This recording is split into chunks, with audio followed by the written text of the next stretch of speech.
ഇന്നിപ്പോൾ ടൊമാറ്റോ റൈസാണ് കേട്ടോ അവർക്ക് ലഞ്ചിനാക്കിയുള്ളത്. അപ്പോൾ അതിൻ്റെ റെസിപ്പി ഞാൻ മുന്നേ ഒരു വീഡിയോ ആയിട്ട് ഇട്ട കാരണമാണ് ഞാൻ പിന്നെ അത് വീഡിയോ എടുക്കാഞ്ഞത്. പിന്നെ നമ്മുടെ പൊട്ടറ്റോ ജസ്റ്റ് മുളക് പൊടി ഉപ്പിട്ടിട്ട് ഒന്ന് ഫ്രൈ ചെയ്തെടുത്തതാണ് കേട്ടോ. പിന്നെ അവർക്ക് ഈ കച്ചമ്പർ ഇതിൻ്റെ കൂടെ അവർക്ക് അത്ര ഇഷ്ടമല്ല കേട്ടോ സ്കൂളിലേക്ക് കൊണ്ടുപോകാൻ. പിന്നെ ഇത് അത്യാവശ്യം നല്ല സ്പൈസി ആയിട്ടാണ് കേട്ടോ ടൊമാറ്റോ റൈസ് ഉണ്ടാക്കിയിട്ടുള്ളത്. അപ്പോൾ ഇതാണ് കേട്ടോ ഇന്ന് ലഞ്ചിന് അവർക്ക് കൊണ്ടുപോകാൻ. പിന്നെ ഞാൻ സ്നാക്സ് മറ്റേ എന്ത് ചിപ്സാ, തക്കാളി മുറുക്ക് അങ്ങനെ എന്താ പറയുക, ടൊമാറ്റോ ചിപ്സ്, ആ സാധനമാണ് കേട്ടോ ആക്കിയിട്ടുള്ളത്.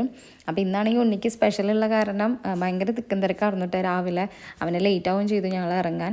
പിന്നെ ഉണ്ണിയുടെ ലഞ്ച് സച്ചു ആണ് കേട്ടോ കൊണ്ടുപോവുക. അപ്പോൾ അതുകൊണ്ട് ഞാനിതാക്കി വെച്ച് ഞാൻ ഈ ഉണ്ണീനെ കൊണ്ടാക്കി വരുമ്പോഴേക്കും സച്ചു പിന്നെ അതൊക്കെ കെട്ടി വെച്ച് എല്ലാം സെറ്റാക്കി വെക്കും കേട്ടോ. അപ്പോൾ അങ്ങനെ ഉണ്ണീനെ സ്റ്റാൻഡ് വരെ കൊണ്ടാക്കി കൊടുക്കാൻ പോവാണ്. അപ്പോൾ ഇന്നത്തെ വീഡിയോ ഇത്രയേ ഉള്ളൂ. എല്ലാവർക്കും ഇഷ്ടപ്പെട്ടെന്ന് വിചാരിക്കുന്നു. ഇഷ്ടപ്പെട്ടെന്നുണ്ടെങ്കിൽ നമ്മുടെ ചാനൽ സബ്സ്ക്രൈബ് ചെയ്യുക. എല്ലാവർക്കും ടാറ്റാ, ബൈ ബൈ.